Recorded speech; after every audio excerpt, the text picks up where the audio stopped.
No Saber Direito desta semana, Ana Bernal apresenta um curso sobre direito penal. O foco é a Lei Maria da Penha. A professora traz o contexto histórico da lei, fala sobre as medidas protetivas de urgência, os procedimentos penais no atendimento às vítimas, as políticas públicas e as redes de apoio. Assista à aula 3.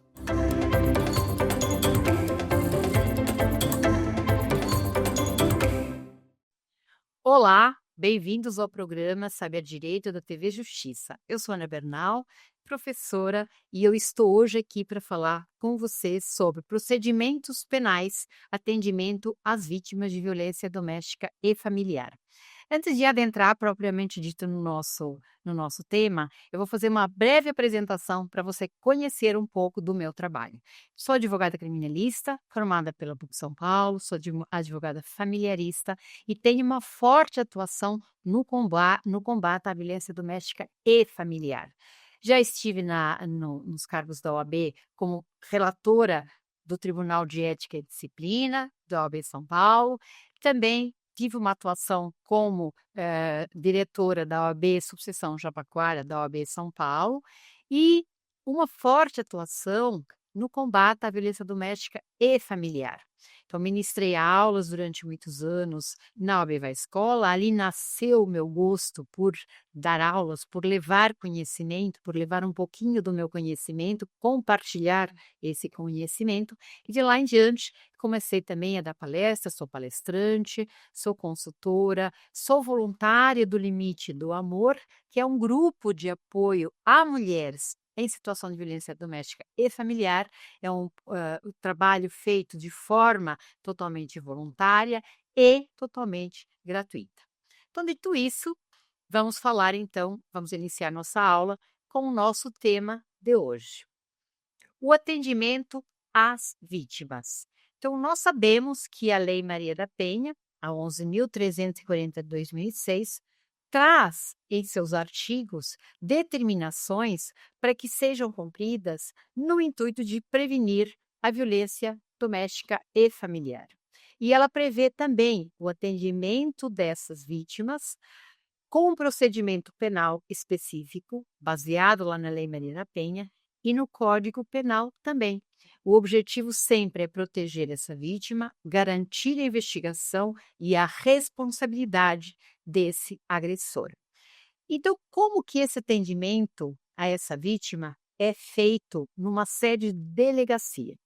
Então, a vítima pode fazer esse registro de ocorrência, sofrendo uma violência, com ou sem advogado ou advogada, inclusive de forma eletrônica, permitindo o envio, inclusive, de provas. Pode fazer denúncia no 180, que é um telefone que funciona a nível nacional, foi uma das políticas públicas que foi instalado para essa mulher. E aí essa vítima pode procurar, então, uma delegacia da mulher, as DTMs, ou qualquer outra delegacia comum para fazer o registro de boletim de ocorrência. Não podemos deixar de falar que, no país inteiro, embora a Lei Maria da Penha determine que haja o atendimento dessa mulher nas delegacias especializadas ao atendimento delas, não há delegacias da mulher em todo o Brasil.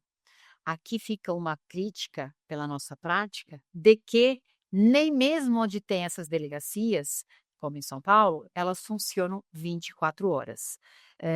Uma época durante a pandemia, aqui em São Paulo, todas funcionaram 24 horas, mas hoje o que observamos na prática é apenas a Casa da Mulher Brasileira, que funciona 24 horas. E aí, reparem, se nós formos para o restante do país, há cidades, há comarcas onde sequer existe uma delegacia especializada.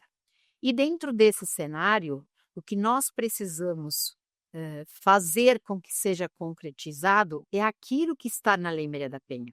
A Lei Maria da Penha prevê que haja uma delegacia especializada justamente para que essa mulher tenha um atendimento especializado, para que ela não seja revitimizada. Ou seja, quando ela chega numa delegacia, a Lei Maria da Penha prevê que ela tenha um atendimento feito principalmente, especificamente, por mulheres. Então, a escrivã mulher, a delegada mulher.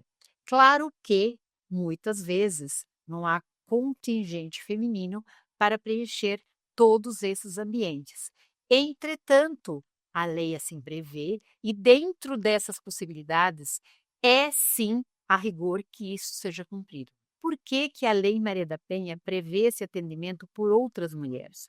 Porque essa mulher, quando se dirige a uma delegacia, normalmente, ela já tem na sua cabeça, no seu consciente, o agressor, a figura masculina. Então, esse atendimento feito por uma mulher, ela se sente mais acolhida, ela se sente menos revitimizada.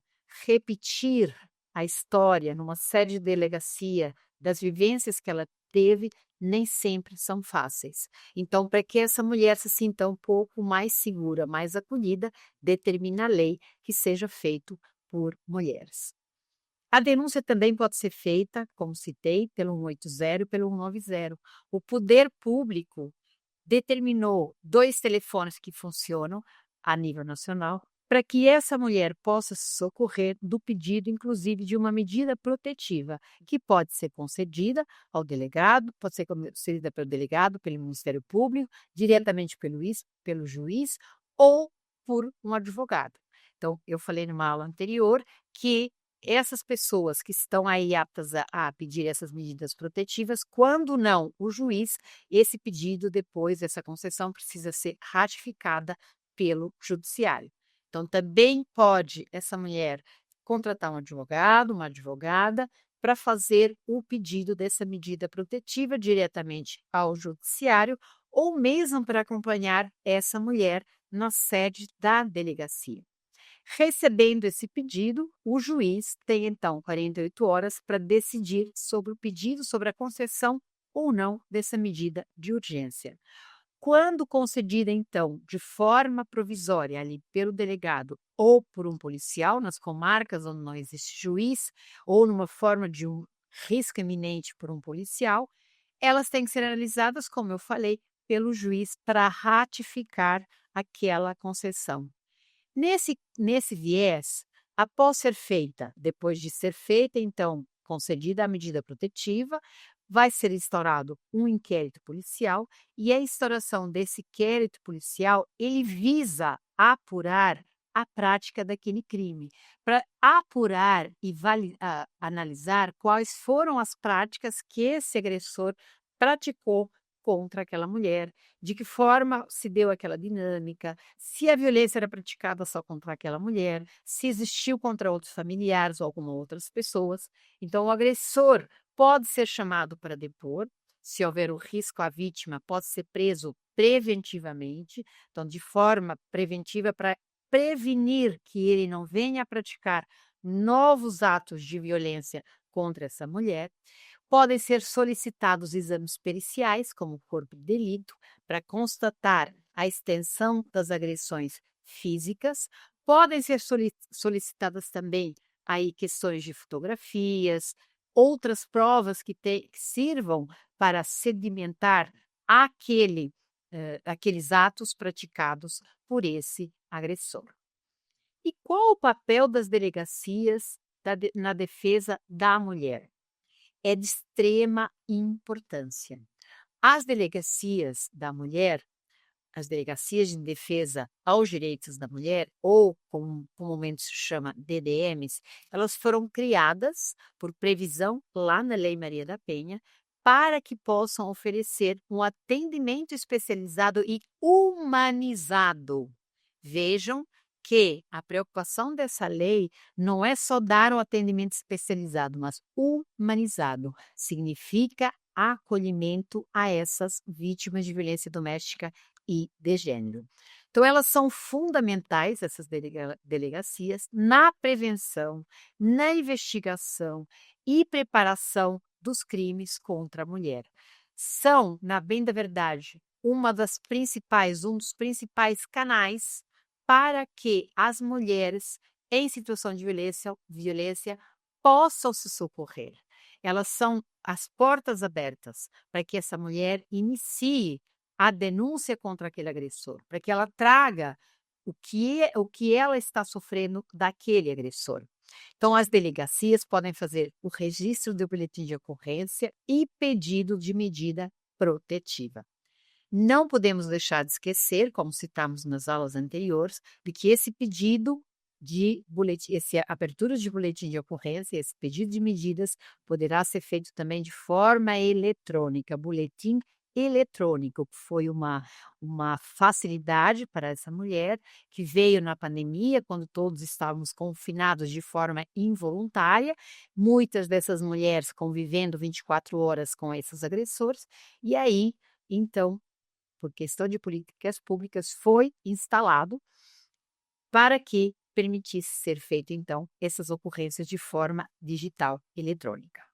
Esse atendimento especializado às vítimas diz que devem elas ser recebidas, como eu citei lá atrás, preferencialmente por mulheres, mas não apenas mulheres, mulheres treinadas para lidar com aqueles casos de violência doméstica e familiar, porque esse acolhimento ele tem que ser feito de forma humanizada. Nós não podemos permitir, e a lei também proíbe isso, que a mulher, ao chegar numa certa delegacia seja questionada se aconteceu mesmo aquele fato, que ela seja de novo revitimizada. Horas, ela já está procurando o poder público através da delegacia para denunciar uma agressão. Muitas vezes chega na delegacia e ainda é colocada à prova, revitimizada, ainda lhe é perguntado, mas aconteceu isso mesmo? Ah, mas lá para casa, foi só uma briga entre marido e mulher. Então a lei proíbe esse tipo de prática, esse tipo de atendimento. Então, no boletim de ocorrência, quando essa mulher procura a delegacia ou através do meio eletrônico, a mulher pode relatar qual tipo de agressão que ela sofreu e deve deixá-lo de forma clara, porque às vezes são mais do que um tipo de violência sofrida, violência psicológica, física, patrimonial, sexual ou violência moral. E, sendo ali feito o registro, essa mulher deve dizer se quer ou não uma medida protetiva de urgência. As agressões mais recorrentes que vão para os boletins de ocorrência, para os inquéritos policiais e para as ações policiais, lesões corporais, ameaças, violência psicológica, é claro, entre outras. O pedido de medida protetiva, então, pelo delegado solicitado ao juiz, é para que esse agressor seja afastado do lar, para que ele seja impedido imediatamente do contato com essa mulher, e elas têm que ser analisadas em 48 horas, como determina a Lei Maria da Penha. O encaminhamento dessa vítima a um suporte psicológico e jurídico, caso seja necessário, está previsto também nessa lei. Inquérito policial após essa denúncia, então a mulher registrou essa denúncia, fez esse registro dessa ocorrência.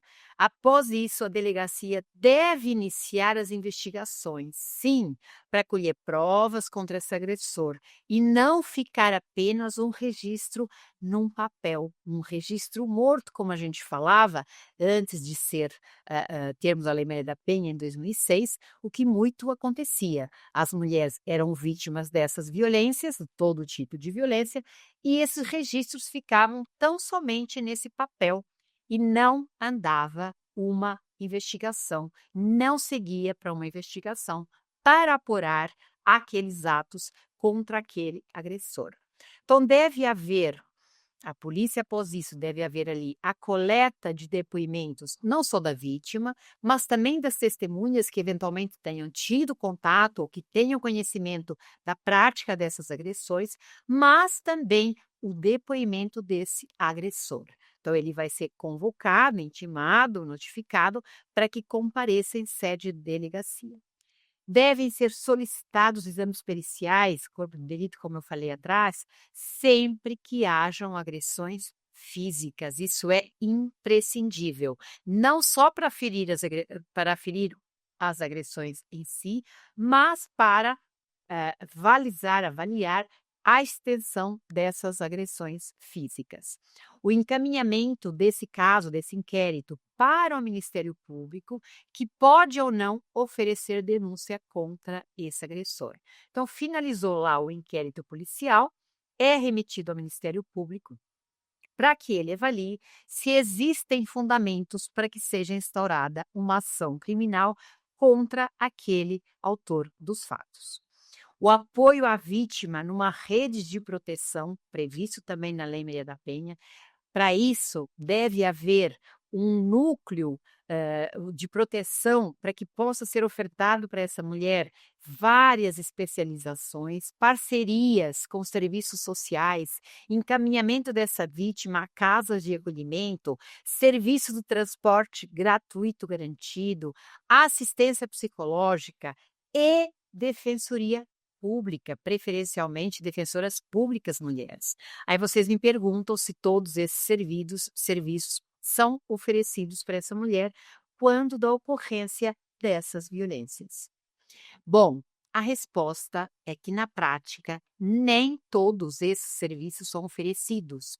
Existem pelo país afora, até assistência psicológica através dos CRAS, através de outros órgãos credenciados, mas em poucas comarcas isso ocorre e quando ocorre de forma escassa, ou seja, existem poucos lugares que possam servir para dar esse atendimento como prevê a Lei Maria da Penha e, nesse caso, a mulher acaba ficando muitas vezes esperando, aguardando um atendimento psicológico. Mas não podemos esquecer que a lei prevê todo um leque, todo um arcabouço de atos processuais, preventivos, e para que essa mulher tenha, sim, a efetiva retirada e cortada o ciclo dessa violência. Então, nós, como operadores de direito, e nós, enquanto sociedade, temos a obrigação de conhecer para que nós possamos, o que a lei determina, em especial nós, operadores de direito, para cobrarmos dos órgãos públicos o que a lei determina. E a orientação dessa mulher também nos seus direitos, a explicação sobre a Lei Maria da Penha, os procedimentos legais disponíveis para que essa mulher entenda o que ela pode dispor, ela saber o que ela tem direito, o que está previsto na lei, para ela saber o que ela tem ao seu dispor. Há previsão lá na lei também o encaminhamento ou atendimento nos casos de violência física ou sexual, acompanhamento da retirada dos seus pertences do lar e dos seus filhos. Então, quando essa mulher tem necessidade de ser retirada da sua casa, ela tem um acompanhamento dos policiais para que ela o faça em segurança. Também a retirada dos seus pertences para que ela o faça em segurança. Vejam que a Lei Maria da Penha também prevê que, preferencialmente, seja o marido, o companheiro que saia desse lar, ainda que esse imóvel onde eles moram possa ser da propriedade desse algoz. Entretanto, naquele momento de urgência, ela precisa ficar em segurança, então ela tem o direito de permanecer no lar, ainda que depois, em sede de divórcio, em ação de divórcio, vá ser discutida a propriedade, se ela tem direito ou não tem.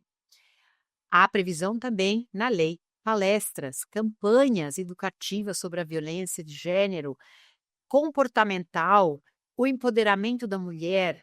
Todas essas previsões estão na Lei Maria da Penha. Para quê?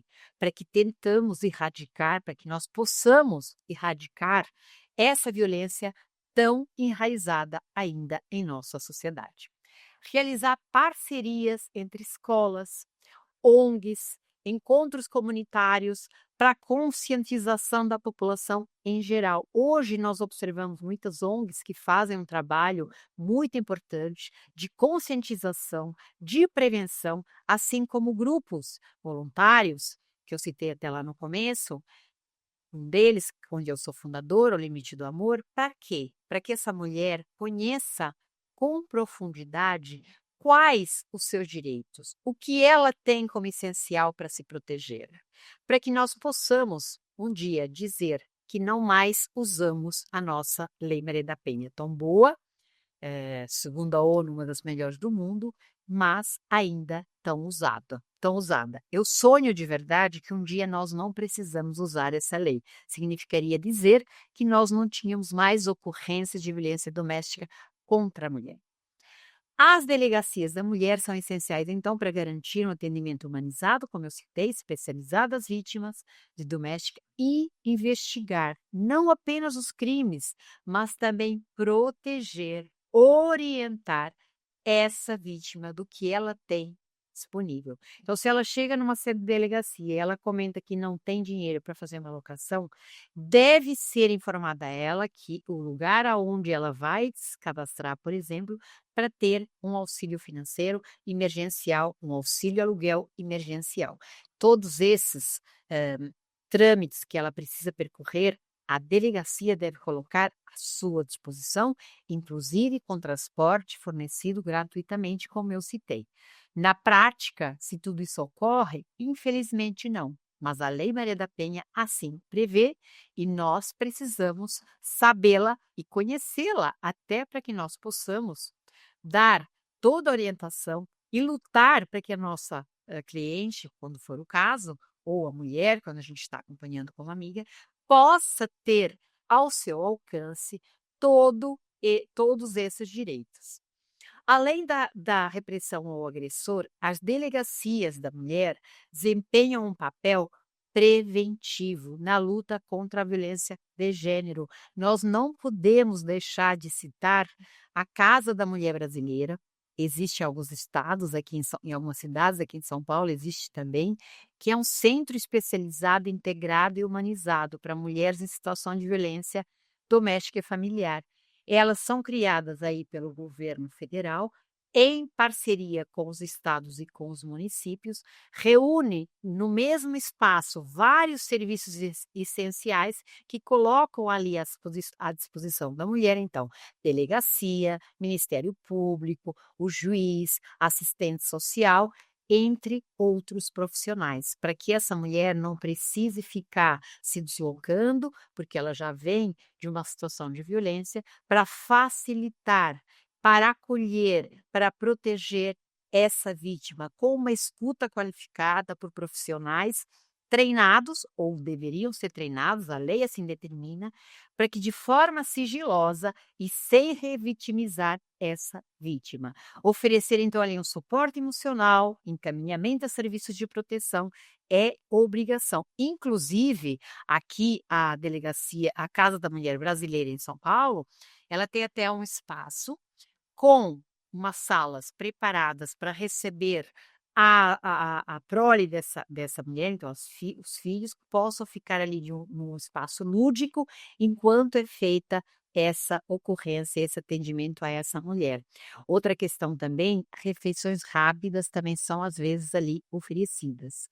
Isso tudo prevendo que a mulher possa estar passando por situação, muitas vezes não é porque ela não tem condições, porque a violência doméstica familiar não é contra a mulher só que não tem condições financeiras, ela é ampla, eu digo que ela é democrática, pode ocorrer qualquer mulher, a gente até às vezes fala que ela hoje chegou na cobertura, então tem mulheres até com um padrão bem elevado que sofrem também violência, mas muitas delas sofrem também a violência patrimonial. Então, naquele momento, essa mulher tem que ser avaliado se ela precisa ou não de ser socorrida financeiramente naquele momento.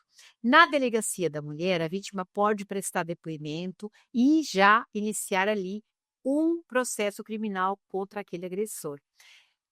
A lei diz que ela deve ter à sua disposição a Defensoria Pública, como existe na Casa da Mulher Brasileira, auxílio jurídico gratuito para ações como pedido da guarda dos filhos, como pensão alimentícia e divórcio. A lei assim determina. Na prática, não é o que a gente vê isso ocorrer. Mas, como eu citei lá atrás, não quero ficar repetitiva, nós devemos conhecer a lei para nós podermos trazer o melhor direito para as nossas clientes. Também o Ministério Público, nesse mesmo espaço da Casa da Mulher Brasileira, lá está instalado, assim como o Poder Judiciário. Então, ali é muito mais fácil a mulher ter uma medida protetiva concedida, porque rapidamente Poder Judiciário, polícia e outras pessoas envolvidas podem decidir pela concessão dessa medida. Essa foi Esse foi o intuito de se virem essas casas da mulher brasileira, porque ela no mesmo espaço possa ter atendido todos os seus direitos.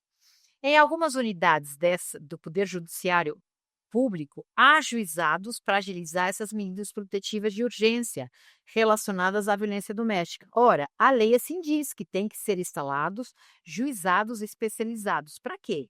Para além de que possam dar uma rápida resposta a essa mulher, esses processos terem um procedimento mais célere. Então, esses processos, em regra, tramitam de uma forma mais rápida. Além de todo esse suporte, a mulher deve ser encaminhada para os abrigos quando tiver em risco e pode ser encaminhada a outros locais seguros. Por que eu falo que pode ser? A lei também prevê, porque há cidades que não têm exatamente esses abrigos, mas têm lugares seguros onde deixam essas mulheres. Deve ser oferecido para essa mulher independência financeira, ou seja, cursos de capacitação profissional, encaminhamento para empregos, para quê? Para que ela saia do ciclo da dependência financeira, neste caso, e possa retomar a sua vida de uma forma a não depender de ninguém. Por que que isso é extremamente importante? Muitas vezes a mulher acaba se separando daquele agressor, no decorrer, acaba observando que não tem dinheiro para custear a sua sobrevivência e muitas vezes sequer a dos seus filhos. Não raramente por questões financeiras, às vezes também por dependência emocional, mas a questão financeira é uma questão que pesa muito para a mulher. E muitas vezes essa mulher retorna ao lar do agressor, retorna à companhia desse agressor, porque não tem a sua independência financeira. A assistência social, o apoio, o acesso a esses benefícios, como uma Bolsa Família, programas habitacionais, também é uma previsão da lei para que seja fornecida a essa mulher todo esse amparo. Campanhas educativas, grupos de apoio sobre os direitos das mulheres, combate à violência de gênero nessas campanhas. De vez em quando a gente até vê essas campanhas, mas ainda são poucas para aquilo que nós precisávamos ter, já que nós estamos num vergonhoso ranking, que é o 5º lugar no ranking mundial do país com mais violência doméstica e familiar. Parcerias com escolas, comunidades para conscientizar a população. Essas escolas, as escolas particulares já têm feito também um trabalho importante de parceria com as comunidades, trazendo essas palestras, chamando a comunidade, e as públicas também o fazem. Com muita frequência recebo convites para que essas palestras sejam ministradas junto os alunos daquela escola juntamente com seus familiares. Então, são convidados os familiares, os pais, as avós, para que eles possam ter essa conscientização. E, de fato, nós só vamos conseguir acabar ou diminuir significativamente a violência contra a mulher se nós tivermos conscientização. Então, a Casa da Mulher Brasileira é um centro muito completo de atendimento, é um lugar de segurança, é um lugar de apoio psicológico, é um lugar onde a mulher tem todo o suporte jurídico, ou deveria ter, assim como social. O acesso a tudo isso, a todos esses serviços em um só lugar, garante uma autonomia maior para essa mulher e, logicamente, uma menos revitimização. Evita que essa mulher fique pulando de órgão em órgão para conseguir ter os seus direitos e poder, dessa forma, reestruturar novamente a sua vida. Agora vamos falar um pouquinho sobre quais os crimes que são mais recorrentes, advindos dessa violência doméstica, e a posição que se encontra o Brasil, que até já antecipei essa fala, mas, sim, o Brasil ocupa uma posição de ranking mundial muito triste, perdendo apenas para países como El Salvador, Colômbia, que são países onde também há um índice muito alto de violência contra a mulher. E aí a Organização das Nações Unidas, em 2022, registrou 13.913 homicídios de mulheres do país, dos quais 1.350 foram classificados como feminicídio. O feminicídio é o assassinato de mulheres cometidos em razão de gênero feminino, ou seja, a mulher morre exclusivamente por ser mulher. A violência doméstica registrada, crimes mais recorrentes, tais como agressões físicas, psicológicas, ameaças. As ameaças hoje, elas tanto são no meio digital como no meio físico, muito comuns no meio digital, que vieram para nos ajudar, a internet, os meios digitais, as redes sociais, mas trouxeram outro grau de preocupação, outra forma de continuar persistindo com a violência contra essa mulher através das redes sociais, com ameaças, com perseguição, com stalk e tantas outras ocorrências. Ainda as agressões sexuais presentes também, as morais, as patrimoniais, cometidas ali no âmbito do lar, no ambiente familiar. Então, em 2023, mais de 500 mil mulheres denunciaram casos de violência doméstica no Brasil, tendo os mais recorrentes, os que eu acabei de citar, mas não só. O feminicídio, previsto lá na Lei 13.104 de 2015, que é o homicídio cometido contra a mulher por razões de gênero, geralmente por companheiros, ex-companheiros, mas não só. Pode ser cometido por qualquer outro que conviva ali no seio familiar, naquele lar com essa mulher. Ocorre principalmente no trabalho e envolve chantagem. Isso ocorre principalmente da casa, mas também ocorre recorrentemente aqui no trabalho. Muitas vezes a mulher se relaciona no trabalho e também acaba acontecendo o assédio sexual, que é outro problema de violência contra a mulher. O assédio sexual está previsto lá no artigo 216-A do Código Penal, ocorrendo, agora sim, principalmente no trabalho. Ele envolve, na sua grande maioria das vezes, chantagens, intimidações e os avanços sexuais indesejados. Os avanços sexuais começa a encostar a perna, depois começa a encostar o braço, depois encosta o corpo inteiro, muitas vezes leva aí a beijos e outros atos que levam a caracterizar o assédio sexual. As vítimas, na sua grande maioria, deixam de denunciar por medo de retaliação ou medo da perda desse emprego. A importunação sexual é um outro tipo de crime previsto lá na Lei 13.718 de 2018. Esse crime também inclui atos que anteriormente eram vistos tão somente como atos de infracionais e não eram caracterizados. E esse algoz saía andando, mesmo a mulher registrando esses atos, ele saía andando e não acontecia nada, como se falava aí popularmente. Um caso que ficou muito, muito marcado, ocorreu na cidade de São Paulo, onde um senhor, um rapaz, encontrava suas vítimas nos ônibus e ali ele ejaculava de uma forma constrangedora, de uma forma humilhante. Essas mulheres acabavam indo fazer o registro e depois não havia uma lei específica para punir esses atos indesejados, que agora então são previstos na Lei de Importunação Sexual 13.718 de 2018. Então ele inclui beijos forçados, toques indesejados, atos libidinosos sem o consentimento da mulher, como assédio no transporte público, que eu acabei de falar. Então, é muito importante aqui nós dizermos que normalmente a mulher tem vergonha de falar dessas ocorrências, porque não é raro acontecer dela fazer essa denúncia e ser desacreditada, ou pior, ser culpabilizada.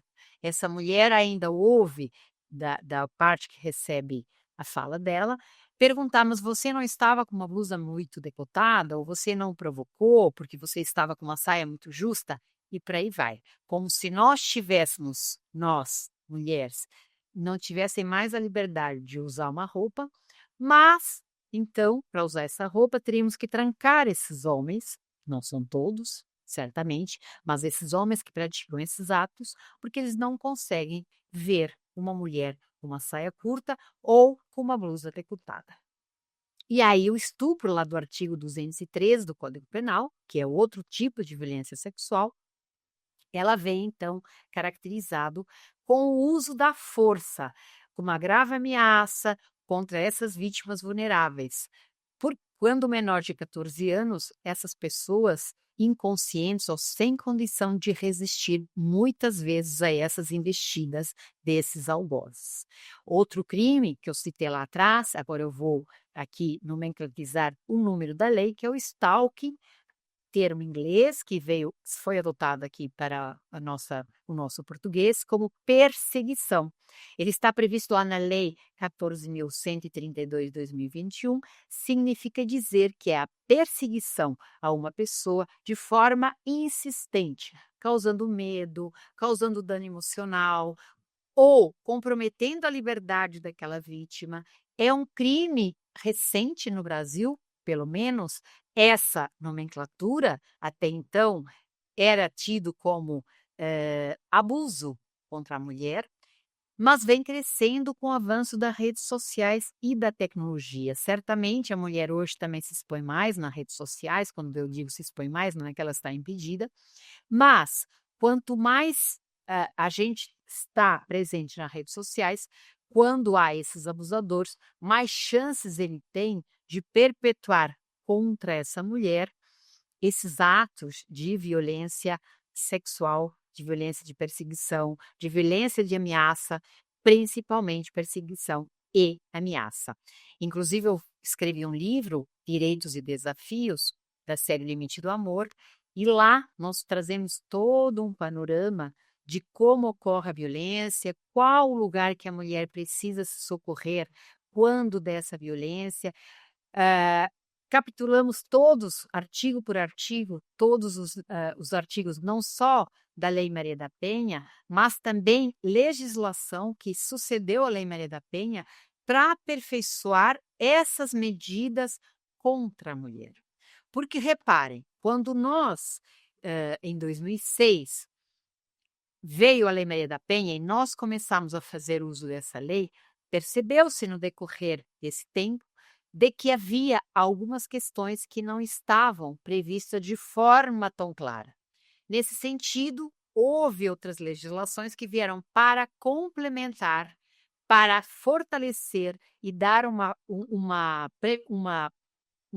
abarcar todas as situações nessas questões de violência.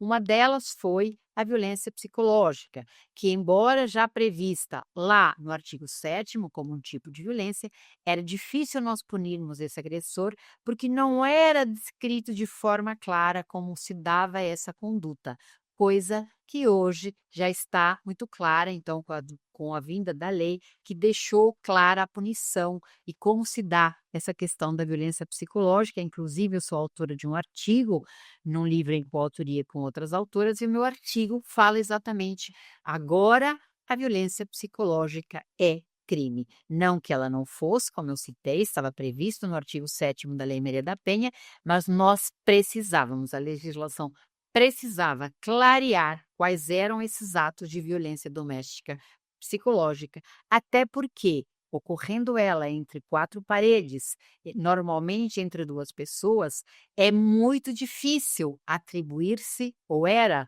atribuir-se essa questão. Normalmente se pediam laudos de psicólogos e até psiquiatras, e hoje, como eu citei numa aula anterior, se pode pleitear uma medida protetiva de urgência, inclusive por sofrer aí a violência psicológica. Outra legislação que veio também foi o stalking, como eu citei, já que a violência através das redes virou algo comum, enquanto antes essa perseguição ocorria apenas no mundo físico, no escritório, ou na saída do seu trabalho, ou na entrada da academia. Hoje nós temos uma forma de trazer esse crime para punir esse agressor através das redes sociais, através de mensagens, de e-mails, etc. E aqui eu vou colocar um exemplo que tivemos, era uma relação de duas mulheres. Então, como nós citamos nas aulas anteriores, a Lei Maria da Penha protege a mulher, mas quando a mulher está numa união entre duas mulheres, então aquela que se sente mais fragilizada na relação, ela pode pedir a medida protetiva em favor de outra mulher pela Lei Maria da Penha.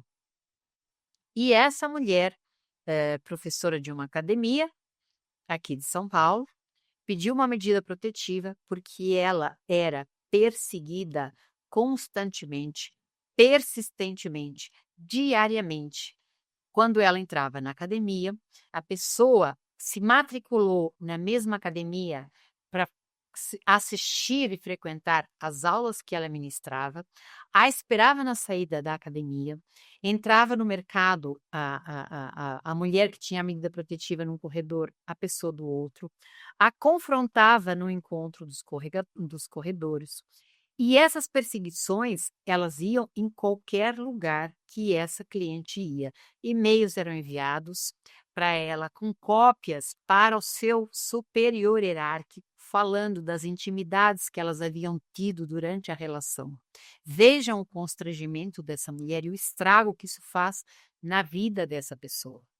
Não satisfeita, criava perfis falsos e usava fotos dessa mulher, da nossa cliente, para expor essa mulher, fotos íntimas, fotos que tinham sido tiradas durante a relação, íntimas, praticamente de nudez, expunha essas fotos nessas redes sociais e falava atrocidades, praticava ali vários crimes, como difamação, etc.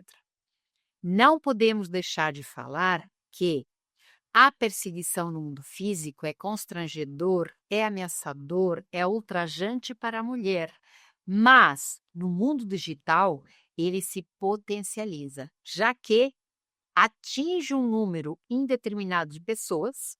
Então, se está sendo ali exposta a mulher como intimidade, por exemplo, é passado isso para um número indeterminado de pessoas e de uma forma permanente. Permanente por quê?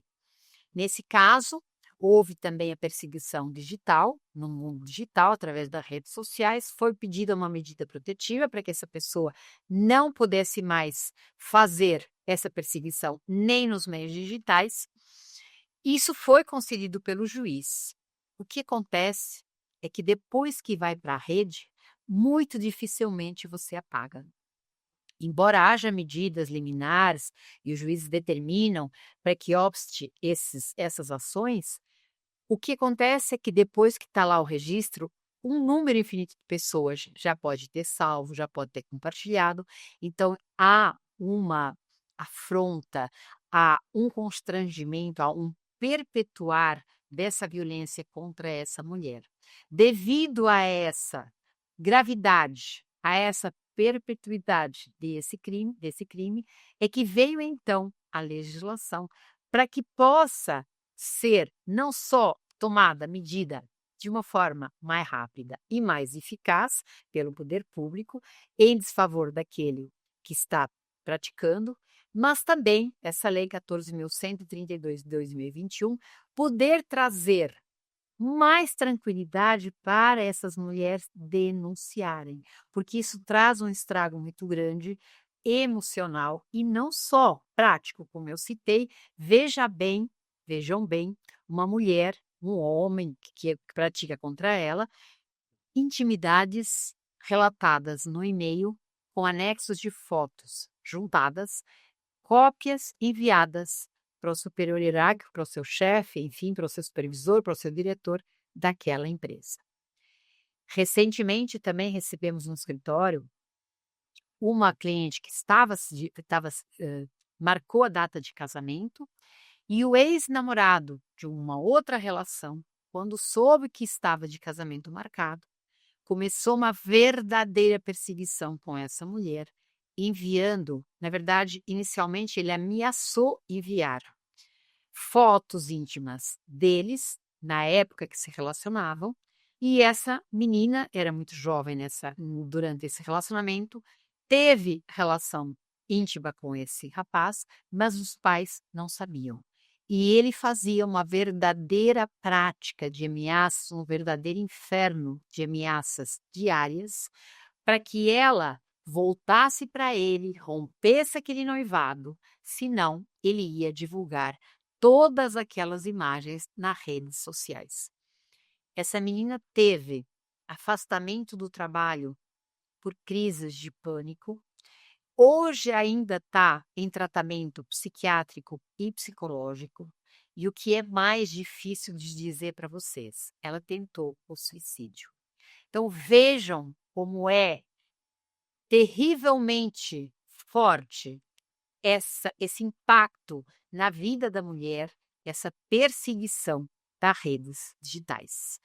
Afeta diretamente a mulher, afeta a sua vida profissional, ao ponto de algumas mulheres tentarem o suicídio. Isso não é pouco comum, tivemos 2 casos, 2 meninas já uns bons anos atrás, onde se tentaram suicídio, depois se mataram, em razão de exatamente ameaça de um agressor em dizer que ia divulgar as imagens íntimas que tinha dessas 2 meninas a público nas redes sociais, se elas não cedessem à chantagem.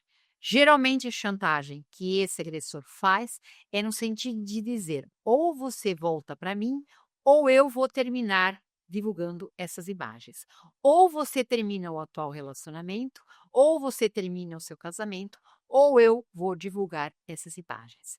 Então, a gravidade disso é tão grande que foi necessário, sim, de uma legislação para proteger, uma legislação específica para proteger especificamente esse crime que traz consequências tão sérias para todas as mulheres que passam por essas situações, tanto nas redes sociais, como nos e-mails, como no WhatsApp. Eu estou lembrando aqui de um outro caso, de uma mulher que estava se divorciando e ela estava pedindo a guarda compartilhada, ficando durante o dia, na residência a criança residindo com a mãe, e ela pleiteava a divisão justa daquele patrimônio. Essa mulher tinha cometido adultério, uma infidelidade durante o casamento, e esse marido, que estava quase virando ex-marido, ficava enviando mensagens pelo WhatsApp, torpedo, quase que diariamente, com imagens daquela. Ele conseguiu aquelas imagens, isso que foi o que levou ao divórcio, e ele então usava essas imagens que ele tinha, essas fotos íntimas, esses vídeos íntimos, para dizer para aquela mulher que ou ela assinava o divórcio e abria mão de todo o seu patrimônio e a guarda dos filhos ficava com ele, ou ele iria mandar aquelas imagens para os seus pais e para o seu chefe, que no caso era o seu superior hierárquico. Vejam que durante uns 2 ou 3 meses, essa mulher paralisou, suspendeu o processo de divórcio, porque ela realmente temia que isso acontecesse. E aí existem medidas que os advogados podem fazer, medidas preventivas, não só a medida protetiva, mas uma medida preventiva para que essa pessoa se abstenha de divulgar essas imagens. Essa medida protetiva aconteceu, essa medida preventiva também aconteceu em favor dessa mulher, e fato que a mulher, depois dessas medidas concedidas, acabou se sentindo mais segura, mais fortalecida, seguiu com o divórcio, sem abrir mão o que é a que ela tinha direito, que era o patrimônio de 50%, já que eram casados pelo regime da comunhão parcial de bens. Vejam então que o agressor, ele faz uso dessas imagens de uma forma ardilosa para constranger a mulher, mas também muitos deles para se privilegiar, para se favorecer patrimonialmente de forma indevida. E muitos deles usam isso para que possam tirar a guarda dessas mães, acreditando, fazendo essas mulheres acreditar que, de fato, se elas não o fizerem, vão perder essa guarda. Bom, a fala que tinha para fazer com vocês era até aqui, agora vamos para o nosso quiz.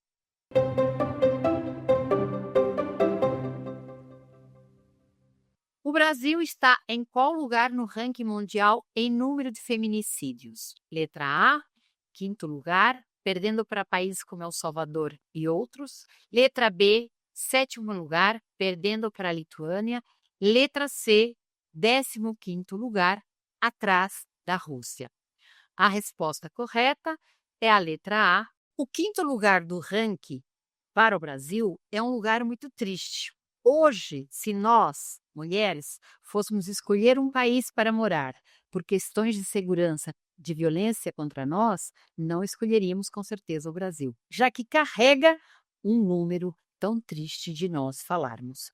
Temos aí El Salvador, um país bem mais atrasado, como Colômbia, são países que carregam ainda um extremo machismo, uma violação dos direitos da mulher.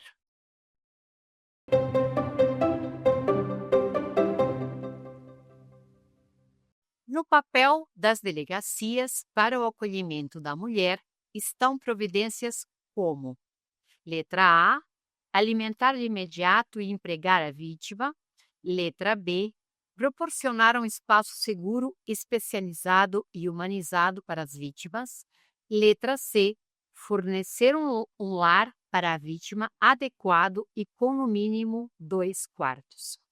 A resposta correta é a letra B, proporcionar um espaço seguro, especializado e humanizado para as vítimas.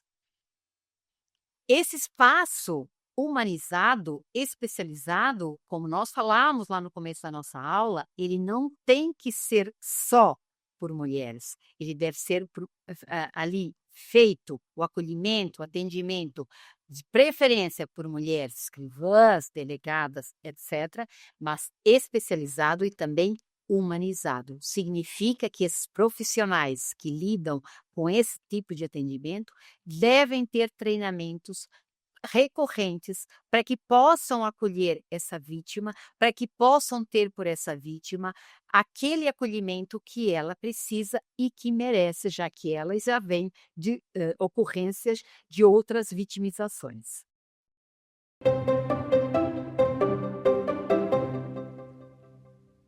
Os crimes mais recorrentes com as vítimas de violência doméstica são lesões corporais, ameaças, violência psicológica, entre outros. Letra B, violência digital e vazamento de imagens íntimas da vítima e parentes. Letra C, violência patrimonial de toda a família.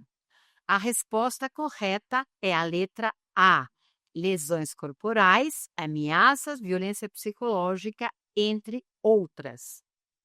Como eu citei no decorrer da aula, não que não haja, e sim também muito recorrente, a questão do vazamento de imagens íntimas, que nós falamos aí, pode ser considerado inclusive o crime de ameaça, quando isso é colocado como uma perseguição também como stalking. Mas, neste caso, as mais recorrentes são aquelas elencadas na letra A. Finalizamos o tema que foi proposto para hoje, mas eu queria só deixar aqui alguns pontos para que nós possamos, de melhor forma, até para aqueles que atuam ou que pretendem atuar nessa questão do combate à violência doméstica e familiar. Então, nós percebemos que, entre os crimes praticados para a mulher, hoje a internet é usada de forma persistente, muito recorrente, para que essa mulher venha a ser colocada como algoz e não como vítima, usando esse agressor, usando aí formas, através até de imagens e outros, para obrigar, punir essa mulher e levar vantagem na partilha dos bens aí no divórcio, até mesmo forçar uma guarda dos filhos unilateral, dizendo para essa mulher, fazendo ela acreditar que aquelas imagens podem levar a uma decisão judicial dessa forma. Vimos a importância da delegacia da mulher ou das delegacias especializadas na violência contra a mulher.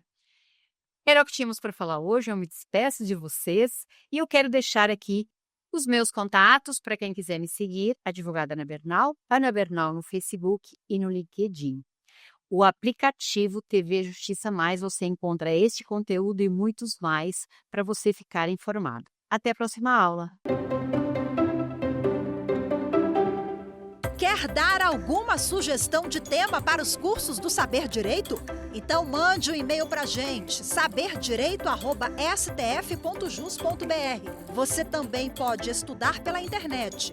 Acesse o nosso site radioetvjustiça.jus.br ou pode rever as aulas no canal do YouTube, @Rádio e TV Justiça.